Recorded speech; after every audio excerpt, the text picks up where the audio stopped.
નમસ્કાર વિદ્યાર્થી મિત્રો, આજે આપણે એરોમેટિક હાઇડ્રોકાર્બન સંયોજનો વિશે અભ્યાસ કરીશું. તો આ ચેપ્ટરના શરૂઆતમાં જ આપણે વર્ગીકરણ કરેલું હાઇડ્રોકાર્બનનું, એમાં સંતૃપ્ત, અસંતૃપ્ત અને એરોમેટિક હાઇડ્રોકાર્બન એવો આપણે પ્રકાર પાડેલો. તો ત્યાં આપણે થોડી એવી માહિતી મેળવેલી શરૂઆતમાં. હવે અહીંયા આપણે વિસ્તારપૂર્વક એરોમેટિક હાઇડ્રોકાર્બન સંયોજનની માહિતી મેળવીએ. તો એરોમેટિક હાઇડ્રોકાર્બન સંયોજનો છે એને એરિન સંયોજનો પણ કહેવામાં આવે છે. તો શા માટેને એરિન સંયોજન કહેવામાં આવે છે? કારણ કે મોટા ભાગના એરોમેટિક હાઇડ્રોકાર્બન સંયોજનો છે એ વિશિષ્ટ પ્રકારની વાસ ધરાવે છે, સુગંધ ધરાવે છે. તો ગ્રીક ભાષામાં એરોમાનો અર્થ થાય છે સુગંધ. આપણે ગુજરાતીમાં સુગંધ કહીએ છીએ ને ગ્રીક ભાષામાં એ સુગંધને એરોમા કહેશે. તો એરોમા એટલે કે સુગંધ ઉપરથી એને એરોમેટિક સંયોજન કહેવામાં આવે છે, અથવા તો એરિન સંયોજન કહેવામાં આવે છે. હવે એરોમેટિક હાઇડ્રોકાર્બન સંયોજનો છે એના આપણે પ્રકાર પાડીએ, કેમ કે એની અંદર એકમાં બેન્ઝીન હાજર હોય છે, એકમાં નથી હોતું. એના આધારે બેન્ઝેનોઇડ સંયોજન અને નોન બેન્ઝેનોઇડ સંયોજન. તો જે એરોમેટિક હાઇડ્રોકાર્બન સંયોજનમાં બેન્ઝીન વલય આવેલું હોય, ખાસ ધ્યાન આપજો, બેન્ઝીન વલય ધરાવતા એરોમેટિક સંયોજનો છે એને આપણે બેન્ઝેનોઇડ સંયોજન કહેશું. જેમ કે એક તો પોતે બેન્ઝીન જ. તો બેન્ઝીન છે એ ઉચ્ચ અસંતૃપ્ત સંયોજન છે, કારણ કે 6 કાર્બન છે અને એમાં 3 તો પાયબંધ આવેલા છે, એટલે અસંતૃપ્ત છે, પાયબંધની હાજરી છે. પરંતુ બેન્ઝીનની મોટાભાગની જે પ્રક્રિયા થાય છે એની અંદર એની આ અસંતૃપ્તતા છે સચવાયેલી રહેશે, એટલે કે આ બંધ છે એ મોટાભાગે તૂટતો નથી. એ વિસ્થાપન પ્રક્રિયા મોટાભાગે આપે છે. ત્યારબાદ બીજું સંયોજન લઈએ ટોલ્યુઇન. બેન્ઝીન ઉપર CH3 હોય અને આપણે ટોલ્યુઇન કહીએ છીએ. તો ટોલ્યુઇનમાં પણ તમે જુઓ છો કે આ બેન્ઝીન વલય આવેલું છે. આ બેન્ઝીન છે, આની અંદર બેન્ઝીન વલય છે, તો ટોલ્યુઇનને આપણે બેન્ઝેનોઇડ સંયોજન કહેશું. આ ઉપરાંત જો 2 બેન્ઝીન રિંગ 2 કાર્બનથી જોડાયેલી હોય, તો 2 બેન્ઝીન રિંગ આ રીતે આમ જોડાયેલી હશે 2 કાર્બનથી, તો એનું નામ થશે નેપ્થેલિન. ચાલો, એ જ રીતે જો 2 બેન્ઝીન રિંગ છે એક જ કાર્બનથી જોડાયેલી હોય,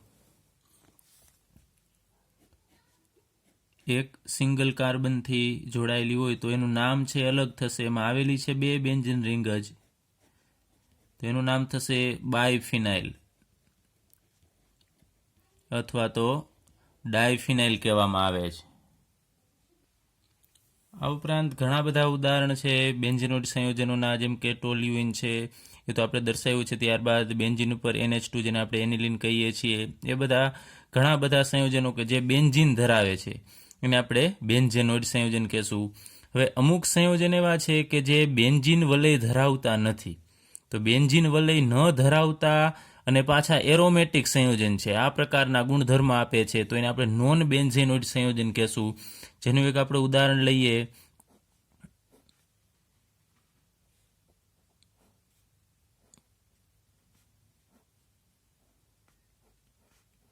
ચલો, આ રીતે આમાં કેટલા કાર્બન છે જોવો છો તમે. અહીંયા આ 1 કાર્બન, ત્યારબાદ અહીંયા બીજો કાર્બન આવેલો હશે, આ 1 2 3 4 5 6 અને 7 કાર્બનવાળી રિંગ છે.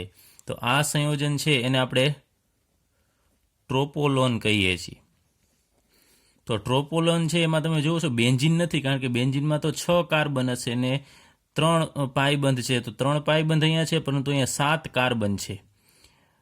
તો આનું નામ છે ટ્રોપોલોન. અને આના જેવા ગુણધર્મ છે, જે આ એરોમેટિક સંયોજનના જે ગુણધર્મો હોવા જોઈએ એવા જ ગુણધર્મ આ ટ્રોપોલોનના છે, પરંતુ બેન્ઝીન ન હોવાથી આપણે આ સંયોજનને નોન બેન્ઝેનોઇડ સંયોજન કહેશું. ચલો, ત્યારબાદ એરોમેટિકતા વિશે અભ્યાસ કરીએ. તો બહુ આ અગત્યનો પોઈન્ટ છે કે એરોમેટિક હાઇડ્રોકાર્બન સંયોજનો છે અથવા એરોમેટિક સંયોજનો છે, એમાં એવી શું ખાસિયત છે અથવા કયા સંયોજનોને આપણે એરોમેટિક સંયોજન કહી શકીએ, તો એનો ગુણધર્મ જેને આપણે એરોમેટિકતા કહેશું. તો શરૂઆતમાં બેન્ઝીન સંયોજન છે ને એને એરોમેટિક સંયોજનનું જનક તત્વ ગણવામાં આવતું, કે બેન્ઝીનમાંથી બનેલા સંયોજનો છે એને આપણે એરોમેટિક સંયોજન કહેશું. પરંતુ પછી એવા ઘણા બધા સંયોજન મળ્યા કે જેની અંદર બેન્ઝીન છે એ નહોતું, એટલે કે નોન બેન્ઝેનોઇડ સંયોજનો છે એ પણ આ એરોમેટિક સંયોજન જેવી જ લાક્ષણિકતા, એવા જ ગુણધર્મ છે ધરાવતું હતું. તો કયા સંયોજનોને આપણે એરોમેટિક સંયોજન કહી શકાય? એના માટેનો આપણે એક નિયમ લઈએ, યુકેલનો નિયમ. તો યુકેલના નિયમનું પાલન જો કોઈ પણ સંયોજન કરતું હોય તો એ સંયોજનોને આપણે એરોમેટિક સંયોજન કહી શકાય. તો અહીંયા આપણે ઉદાહરણ તરીકે બેન્ઝીન લીધેલું છે, અને બેન્ઝીન છે તો એરોમેટિક સંયોજન છે જ. અને એક યાદ રાખજો, બેન્ઝીન અને બેન્ઝીન વલય ધરાવતા બીજા સંયોજનો છે એ એરોમેટિક સંયોજનો છે, પરંતુ જેમાં બેન્ઝીન કેન્દ્ર નથી એ પણ અમુક પ્રકારના સંયોજનો છે, એરોમેટિક સંયોજનો છે. તો યુકેલનો નિયમ આપણે લઈએ અને આનું પાલન કરતો હોય એવું કોઈ પણ સંયોજનને આપણે એરોમેટિક સંયોજન કહેશું. તો એનો નિયમ છે, એમાં પહેલો પોઈન્ટ છે કે સમતલીયતા હોવી જોઈએ, કે બંધારણ છે એનું સમતલ જેવું હોવું જોઈએ. અને સમતલીયતા માટે આપણે કહીએ કે એની અંદર સંકરણ કયું હોવું જોઈએ? sp2 સંકરણ. તો અહીંયા તમે જુઓ છો, આ દરેક કાર્બન છે બેન્ઝીનની અંદર, દરેક કાર્બન છે એનું સંકરણ sp2 હશે, દરેક કાર્બનનું સંકરણ, એટલે એનું બંધારણ સમતલીય હશે. એટલે કે યાદ રાખજો, sp2 સંકરણ હોય એટલે એનું બંધારણ સમતલીય હશે. ત્યારબાદ બીજો પોઈન્ટ કે વલયમાં રહેલા પાઈ ઇલેક્ટ્રોનનું સંપૂર્ણ વિસ્થાનીકરણ થવું જોઈએ. તો પાઈ ઇલેક્ટ્રોન એટલે આ જે પાઈ બંધ છે એની અંદર 2 ઇલેક્ટ્રોન હશે, તો આ પાઈ બંધ એટલે કે એની અંદર રહેલા ઇલેક્ટ્રોનને આપણે કહેશું પાઈ ઇલેક્ટ્રોન. એનું સંપૂર્ણ વિસ્થાનીકરણ થવું જોઈએ, કે બંધ એકને એક જગ્યાએ સ્થિર હોવો જોઈએ નહીં, એ ફરવો જોઈએ. તો તમને ખ્યાલ છે બેન્ઝીનમાં આ બંધ ફરે છે, આ જગ્યાએ જશે, આ બંધ છે આ જગ્યાએ, આ બંધ આ જગ્યાએ જઈ અને એમાંથી આપણને બીજું એનું સસ્પેન્શન બંધારણ મળે છે, જે આપણે આગળ ઉપર વાત કરેલી. ફરીથી આ ઇલેક્ટ્રોન આ જગ્યાએ ને આ ઇલેક્ટ્રોન આ જગ્યાએ થઈને ફરીથી આપણને પાછું આ બંધારણ મળે છે. તો એના બધા પાઈ ઇલેક્ટ્રોન છે ફરવા જોઈએ, એટલે કે વિસ્થાનીકરણ એક જગ્યાએથી બીજી જગ્યાએ જવા જોઈએ. ત્યારબાદ ત્રીજું કે વલયમાં 4n+2 પાઈ ઇલેક્ટ્રોનની હાજરી હોવી જોઈએ, કે જ્યાં n શું છે તો પૂર્ણાંક સંખ્યા છે, પૂર્ણાંક સંખ્યા તરીકે અહીંયા આપણે n બરાબર 0, 1, 2 લઈ શકવા જોઈએ. તો આ ખાસ સમજો, 4n+2, તો એમાં n ની કિંમત આપણે શું મૂકવી? તો માનો કે હું અહીંયા n ની કિંમત અત્યારે આપણી પાસે જુદી જુદી છે, 0, 1, 2 અપ ટુ પછી તમે કોઈ પણ લઈ શકો. તો અહીંયા 0 n ની જગ્યાએ હું 0 મૂકું તો 0 ગુણ્યા 4 એટલે 0 થશે. તો અત્યારે હું સમજવા માટે અહીંયા લખું છું, પાઈ ઇલેક્ટ્રોન છે એની સંખ્યા કેટલી થશે? તો અહીંયા 0 મૂકીએ તો 4 ગુણ્યા 0 એટલે 0 + 2 એટલે 2 આવે. જો અહીંયા તમે 0 મૂકો તો આખાની કિંમત 2 આવશે. પાઈ તો માત્ર ઇલેક્ટ્રોન સૂચવે છે, 4n+2 એટલે કેટલા થશે તો 2, અને પાછળ હું આમ લખી શકું પાઈ ઇલેક્ટ્રોન, એટલે એ તો અહીંયા આપણે લખી નાખ્યા છે. ત્યારબાદ અહીંયા 1 મૂકીએ આપણે તો 4 ગુણ્યા 1 એટલે 4 + 2 એટલે કેટલા થશે? 6 થશે. ત્યારબાદ અહીંયા 2 મૂકીએ તો અહીંયા 4 દૂને 8 થશે, 8 ને 2 10 થશે. ત્યારબાદ જો અહીંયા 3 મૂકીએ તો 4 તરી 12, 12 ને 2 14 થશે. તો આ રીતે આટલા ઇલેક્ટ્રોન પાઈ ઇલેક્ટ્રોન હાજર હોવા જોઈએ. અહીંયા તમે જુઓ છો કે 2 ઇલેક્ટ્રોન, તો આની અંદર 2 ઇલેક્ટ્રોન નથી. કેટલા છે? તો એક બંધની અંદર 2 ઇલેક્ટ્રોન હોય. યાદ રાખજો, આ બંધની અંદર 2 ઇલેક્ટ્રોન છે, તો આ 2, 4 અને 6. તો આમાં બેન્ઝીનની અંદર 6 પાઈ ઇલેક્ટ્રોન છે. તો અહીંયા તમે જુઓ છો, આ 4n+2 પ્રમાણે આ અંકમાં 2, 6, 10, 14 છે, એની અંદર 6 આવી જાય છે. તો એનો મતલબ કે બેન્ઝીન છે એ યુકેલના નિયમનું પાલન કરે છે, તો બેન્ઝીન એરોમેટિક સંયોજન છે. એટલે એવું કાંઈ જરૂરી નથી કે અહીંયા n ની વેલ્યુ આપણે એક ચક્ર છે તો 1 મૂકવું. અહીંયા તમે પાઈ ઇલેક્ટ્રોનની સંખ્યા ગણવાની, અને અહીંયા 0 મૂકો, 1 મૂકો, 2 મૂકો, કોઈ પણ વેલ્યુ મૂકતા તમને આટલી વેલ્યુ મળે, વચ્ચેની વેલ્યુ ન મળે આ સૂત્ર પ્રમાણે. અહીંયા તમને 3 ન મળે, કે 4 ન મળે, કે 5 ન મળે. ત્યારબાદ અહીંયા વચ્ચે બેકી સંખ્યામાં લઈએ તો 8 ન મળે, પછી 12 ન મળે. તો જો 8 મળે ઇલેક્ટ્રોન, એના પાઈ ઇલેક્ટ્રોન હોય, કે 12 ઇલેક્ટ્રોન હોય, કે 16 ઇલેક્ટ્રોન હોય, તો એને એરોમેટિક કહી શકાય નહીં. એટલે આટલી સંખ્યા ટૂંકમાં ઇલેક્ટ્રોનની આમાંથી કોઈ પણ હોવી જોઈએ. તો અમુક આપણે ઉદાહરણ લઈએ કે જે એરોમેટિક સંયોજન છે. તો બેન્ઝીનની તો આપણે વાત કરી, બેન્ઝીનની અંદર પાઈ ઇલેક્ટ્રોન કેટલા છે? તો એનની વેલ્યુ આપણે કેટલી મૂકીશું તો આપણને પાઈની વેલ્યુ, પાઈ ઇલેક્ટ્રોન છે બેન્ઝીનમાં મળશે? તો તમે જુઓ છો, બેન્ઝીનની અંદર અહીંયા 2, 4 ને 6 ઇલેક્ટ્રોન છે. 6 કઈ રીતે આવે છે? અહીંયા આપણે 1 મૂકીએ છીએ તો બેન્ઝીનની અંદર n બરાબર આપણે લખીએ 1, ત્યારે પાઈ ઇલેક્ટ્રોનની સંખ્યા થશે 6. તો 6 પાઈ ઇલેક્ટ્રોન આની અંદર હાજર છે, એનો મતલબ કે આ સૂત્રને અનુસરે છે. તો બેન્ઝીન એરોમેટિક છે. ત્યારબાદ 2 બેન્ઝીન રિંગ 2 કાર્બનથી જોડાયેલી હોય તેને નેપ્થેલિન કહેવામાં આવે છે. તો નેપ્થેલિનની અંદર કેટલા પાઈ ઇલેક્ટ્રોન છે આપણે ગણીએ. અહીંયા 2 બંધ જેટલા હોય ને ડબલ કરવાના, એટલે 1 2 3 4 અને 5 છે પાઈ બંધ, તો 10 ઇલેક્ટ્રોન કહેવાય. તો અહીંયા 10 પાઈ ઇલેક્ટ્રોન થશે. 10 તો 10 કઈ રીતે આવશે અહીંયા? તો તમને ખ્યાલ છે, અહીંયા તમે 2 મૂકો તો 4 દુ 8 ને 2 10 થશે. તો અહીંયા પાઈની વેલ્યુ છે એ 2 થશે. સોરી, એનની વેલ્યુ છે એ 2 થશે. ત્યારબાદ એન્થ્રેસિનમાં 1 2 3 4 5 6 ને 7 બંધ છે. તો 7 દુ ને 14 પાઈ ઇલેક્ટ્રોન કહેવાય. તો પાઈ ઇલેક્ટ્રોન અહીંયા 14 થશે. તો 14 અહીંયા કેટલા મૂકીએ તો 14 આવે છે? તો તમે જુઓ છો, અહીંયા તમે 3 મૂકો તો 4 તરી 12 ને 2 14 થશે. તો અહીંયા એનની વેલ્યુ છે એ 3 થશે. તો એન્થ્રેસિનમાં 3 બેન્ઝીન રિંગ છે એ જોડાયેલી હોય 2 કાર્બનથી. હવે બીજું કે આમાં સમતલીયતા પણ અનુસરે છે, કારણ કે દરેક કાર્બનનું અહીંયા સંકરણ છે એ sp2 હશે. આમાં પણ દરેક કાર્બનનું સંકરણ sp2 છે, કારણ કે દરેક કાર્બન દ્વિબંધથી જોડાયેલો છે. અને આ પાઈ ઇલેક્ટ્રોનનું સંપૂર્ણ વિસ્થાનીકરણ આમાં થતું હશે, ફિક્સ ન હોય. આ 3 બંધ ફરતા હોય, આ બંધ પણ ફરતા હશે, પછી આ બંધ પણ ફરતા હોય છે. એટલે અહીંયા બંધ આવે તો એ મુજબ, એટલે ફિક્સ ન હોય આ બંધ કે આ જ જગ્યાએ આવે. ત્યારબાદ ફિનાન્થ્રીન છે. તો ફિનાન્થ્રીનની અંદર કેટલા ઇલેક્ટ્રોન છે? પહેલાં બંધ ગણીએ તો 3 ને 4 5 6 ને 7 બંધ છે. તો એમાં 14 ઇલેક્ટ્રોન થશે, પાઈ ઇલેક્ટ્રોન 14. તો 14 વેલ્યુ અહીંયા કેટલા મૂકીએ તો આવશે? તો આપણે અહીંયા મૂકીએ એ મુજબ 3 મૂકવાના થશે. તો 4 તરી 12 ને 2 14. તો n બરાબર 3 અને પાઈ ઇલેક્ટ્રોન છે એ 14 થશે.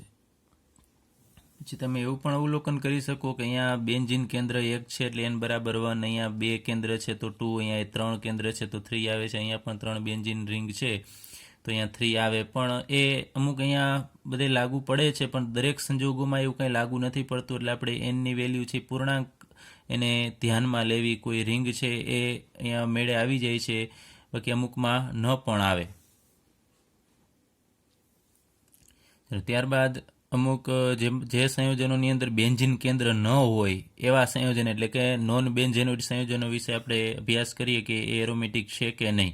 તો અહીંયા આપણે એક સંયોજન લીધેલું છે, આયન છે, એનું નામ થશે સાયક્લોપેન્ટા ડાયનાઇલ એનાયન. એનાયન એટલે કે ઋણ વીજભાર ધરાવે છે. તો અહીંયા આ કાર્બન પાસે અહીંયા 2 ઇલેક્ટ્રોન છે. તો અહીંયા આપણે લેવાનું છે કેટલા પાઈ ઇલેક્ટ્રોન છે. તો આ 2 બંધ તો આપણને દેખાય જ છે. તો 2 દુને 4 ઇલેક્ટ્રોન તો આ પાઈ ઇલેક્ટ્રોન થશે જ. આ ઉપરાંત આ ઇલેક્ટ્રોન છે એ પણ પાઈ ઇલેક્ટ્રોન થશે, કારણ કે આ પણ વિસ્થાનીકૃત ઇલેક્ટ્રોન છે. વિસ્થાનીકૃત ઇલેક્ટ્રોન એટલે કે સસ્પંદનમાં ભાગ લેશે. આ પણ આમ બંધ, આમ રોટેશન થતું હોય છે આ રીતે, ત્યારે આ ઇલેક્ટ્રોન પણ એમાં ભાગ લેશે. અને બેન્ઝીનમાં જેમ 3 બંધ છે એમ ફરે છે, એમ આ ઇલેક્ટ્રોન પણ ભાગ લેશે. એટલે આ ઇલેક્ટ્રોન વિસ્થાનીકૃત કહેવાય. સંપૂર્ણ એનું વિસ્થાનીકરણ થઈ શકશે. તો અહીંયા આપણે આને પણ ગણવાના થશે. એટલે 2 આના, 2 અહીંયાના અને 2 અહીંયા, એટલે કે 6 ઇલેક્ટ્રોન છે. તો અહીંયા આપણે લખીએ પાઈ ઇલેક્ટ્રોન છે 6 છે. તો 6 કઈ રીતે આવશે? કેટલા મૂકીએ તો અહીંયા આપણે 1 મૂકીએ તો 4 ને 2 6 થશે. તો અહીંયા આપણે લખીએ એનની વેલ્યુ 1 હોય ત્યારે પાઈ ઇલેક્ટ્રોન છે આપણને 6 મળે છે. તો આ એરોમેટિક સંયોજન છે. ત્યારબાદ સાયક્લો હેપ્ટા ટ્રાઇનાઇલ કેટાયન, અહીંયા ધન વીજભાર છે આ કાર્બન ઉપર, તો એને કેટાયન કહેશું. અને સાયક્લોન હેપ્ટા એટલે એમાં 7 કાર્બન આવેલા છે. તો અહીંયા પાઈ ઇલેક્ટ્રોન કેટલા છે? અહીંયા 2, 4 અને 6. તો પાઈ ઇલેક્ટ્રોન 6 થશે. તો એનની વેલ્યુ આપણે 1 મૂકીએ એટલે 6 ઇલેક્ટ્રોન આવી જાય છે. પરંતુ જો 8 આવતા હોત તો એ આપણે કહી શકાય કે એરોમેટિક સંયોજન નથી. તો આ પણ એરોમેટિક સંયોજન છે. અહીંયા તો ધન વીજભાર છે એટલે એના ઇલેક્ટ્રોન તો કંઈ ગણવાના છે જ નહીં, કારણ કે એની પાસે ઇલેક્ટ્રોન જ અહીંયા નથી હોતા વિસ્થાનીકૃત. ત્યારબાદ એક આ સંયોજન લીધેલું છે મેં, સાયક્લોપેન્ટા 1,3 ડાયન. એમાં આ જગ્યાએ દ્વિબંધ છે, પરંતુ અહીંયા કાર્બન છે એની પાસે ધન કે ઋણ વીજભાર નથી. અહીંયા CH2 હશે. તો અહીંયા તમે ઇલેક્ટ્રોન જુઓ છો 2 અને 2 4 ઇલેક્ટ્રોન થશે. 2 અને 2 4. તો અહીંયા પાઈ ઇલેક્ટ્રોનની સંખ્યા છે એ 4 છે. તો અહીંયા તમે એનની વેલ્યુ છે એ મૂકો. માનો કે 0 મૂકશો તો અહીંયા 2 જ મળે છે, પછી 1 મૂકશો તો આપણને 6 મળે છે. તો અહીંયા 1 મૂકતા 6 મળવી જોઈએ, પણ તો પાઈ ઇલેક્ટ્રોન 4 જ છે, એટલે કે 2, 6, 10, 14 ની અંદર આ 4 આવતા નથી. તો આ એરોમેટિક નથી. આ સંયોજન ખાસ યાદ રાખજો, એરોમેટિક સંયોજન નથી. એનું બીજું કારણ પણ લઈએ. આ કાર્બન છે ને એ sp3 સંકરણવાળો કાર્બન છે. અહીંયા તમે જોવો છો દ્વિબંધ કે કોઈ અહીંયા આવેલું નથી, સિંગલ બોન્ડથી જ જોડાયેલો છે આ કાર્બન. તો આ sp3 સંકરણવાળો કાર્બન છે, એટલે એ સમતલીયતા ધરાવતો નથી. આ ઉપરાંત આના ઇલેક્ટ્રોન છે એ પણ આમ સસ્પંદન પણ પામતા ન હોય. આ જગ્યાએ જઈને આ જગ્યાએ જાય એવું અહીંયા સંપૂર્ણ વિસ્થાનીકરણ પણ થતું નથી. આ બધામાં ફરતા હોય છે ઇલેક્ટ્રોન. આમ જાય, આ જગ્યાએ જશે, આ બાજુ જાય, તો ધન વીજભાર પણ ફરતો રહેશે. અહીંયા ઋણ વીજભાર ફરતો રહેશે અને બંધ ઇલેક્ટ્રોન પણ પાયબંધ પણ ફરશે, જ્યારે અહીંયા એ ફરતા નથી. એટલે આપણે કહી શકાય કે એરોમેટિક નથી. આ યુકેલના નિયમનું પાલન કરતો નથી. ત્યારબાદ બેન્ઝીનની બનાવટ લઈએ. તો બેન્ઝીનને વ્યાપારિક ધોરણે કોલ્ટારમાંથી મેળવવામાં આવે છે. મોટા પ્રમાણમાં બેન્ઝીન છે એ કોલ્ટારમાંથી મેળવવામાં આવે છે. પરંતુ કોલ્ટાર શું છે આપણે લઈએ તો કોલ્ટાર છે એ કોલસામાંથી જ્યારે કોલ ગેસ અને કોક મેળવવામાં આવે છે એ દરમિયાન ઉપનિપજ તરીકે, એટલે વધારાની નિપજ તરીકે કાળું જાડું એક પ્રવાહી મળે છે. એ પ્રવાહીને કોલ્ટાર કહેવામાં આવે છે. તો એ કોલ્ટારમાંથી જ મોટાભાગે બેન્ઝીન છે મેળવવામાં આવે છે. પરંતુ પ્રયોગશાળામાં પણ આપણે બેન્ઝીન છે બનાવી શકીએ છીએ. તો એની આપણે મેથડ લઈએ, કઈ રીતે પ્રયોગશાળામાં બેન્ઝીન બનાવી શકાય. તેમાં પ્રથમ ઇથાઇનનું ચક્રીય પોલિમરાઇઝેશન, જે આપણે આ જ ચેપ્ટરમાં આગળ ઉપર અભ્યાસ કરી ગયા છીએ. તો અહીંયા આપણે ટૂંકમાં લઈ લઈએ કે ઇથાઇનના 3 મોલ લેવાના હોય છે, CH ટ્રિપલ બોન્ડ CH. એને આપણે રક્તતપ્ત લોખંડનો પાઇપ Fe એમાંથી પસાર કરવાનો હોય છે 873 કેલ્વિન તાપમાને. તો અહીંયા ઇથાઇન છે એનું ચક્રીય પોલિમરાઇઝેશન થઈ અને આપણને બેન્ઝીન મળશે. ચલો ત્યારબાદ એરોમેટિક એસિડનું ડિકાર્બોક્સિલેશન. તો એરોમેટિક એસિડ તરીકે અત્યારે હું 2 સ્ટેપમાં પ્રક્રિયા લખું છું. કે શરૂઆતમાં લઈએ બેન્ઝીન ઉપર COOH, જેને કહેવામાં આવે છે બેન્ઝોઇક એસિડ. તો બેન્ઝોઇક એસિડ છે એની પ્રક્રિયા કરવાની હોય છે સોડિયમ હાઇડ્રોક્સાઇડ સાથે NaOH. તો અહીંયાથી H+ અને અહીંયાથી OH-, Na+ ને OH- હશે એટલે H2O દૂર થશે અને Na+ છે એ આ Hની જગ્યાએ જોડાઈ જશે એટલે આપણને મળશે COONA. તો આનું નામ થશે, અહીંયા સોડિયમથી નામ આપવાનું હોય છે સોડિયમ, અને બેન્ઝીન ઉપર COO- હોય, આમ COO- ને Na+, અને આને કહેશું આપણે સોડિયમ બેન્ઝોએટ. હવે સોડિયમ બેન્ઝોએટ છે એમાંથી આપણે બેન્ઝીન છે મેળવવાનું છે, પણ ડીકાર્બોક્સિલેશન પ્રોસેસ વડે. તો આપણે સોડિયમ બેન્ઝોએટ છે એની જ અહીંયા હું ડાયરેક્ટલી પ્રક્રિયા લખી આપું છું. અહીંયા મેં એક સ્ટેપ છે એ વધારાનું આપેલું છે કે સોડિયમ બેન્ઝોએટ કઈ રીતે બને છે. સોડિયમ બેન્ઝોએટમાંથી આપણે બનાવીએ COO-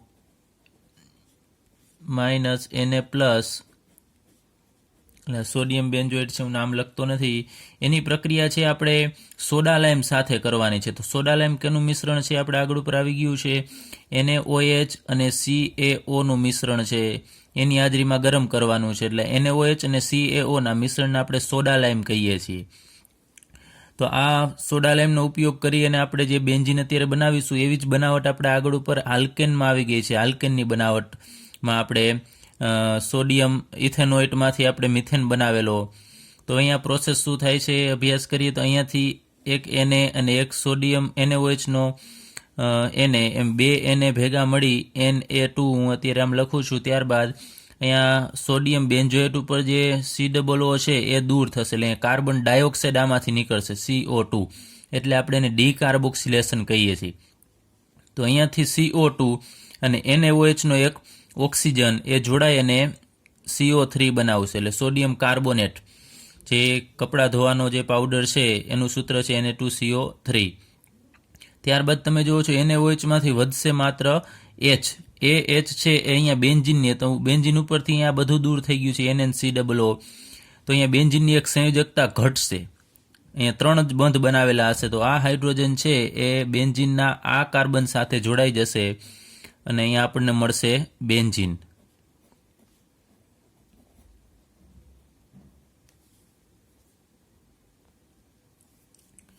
ત્યારબાદ ફિનોલના રિડક્શન વડે આપણે બેન્ઝીન મેળવીએ. તો શરૂઆતમાં આપણે ફિનોલ લેવો પડશે બાષ્પ અવસ્થામાં. ફિનોલની બાષ્પ લેવાની છે અને એને પસાર કેની ઉપરથી કરીશું તો ઝીંક લેવાનો છે પાવડર ફોર્મમાં. ઝીંકનો આપણે ભૂકો લેશું અને ગરમ ભૂકો લેવાનો છે.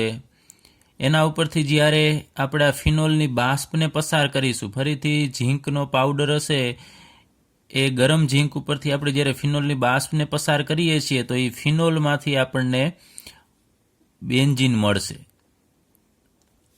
તો આમાં શું પ્રોસેસ થાય છે કે ફિનોલમાંથી એને પસાર કરતાં બેન્ઝીન મળશે એ આપણે અહીંયા પ્રોસેસ સમજીએ. તો શરૂઆતમાં લેવાનું છે આપણે ફિનોલ, તો બેન્ઝીન ઉપર OH એને આપણે ફિનોલ કહીએ છીએ. એની પ્રક્રિયા આપણે કેની સાથે કરીએ છીએ? ઝીંક સાથે, જે સોલિડ અવસ્થામાં હશે.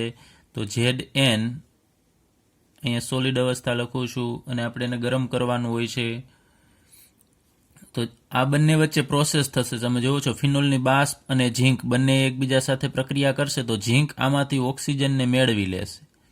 એટલે ઝીંક છે એ એની સાથે જોડાશે ઓક્સિજન સાથે અને એમાંથી બનાવશે ZNO, ઝીંક ઓક્સાઇડ. અને અહીંયા કાર્બનની એક સંયોજકતા ઘટશે તો આ હાઇડ્રોજન છે એ આ કાર્બન ઉપર જ જોડાઈ જશે એટલે આપણને પાછળ વધશે માત્ર બેન્ઝીન.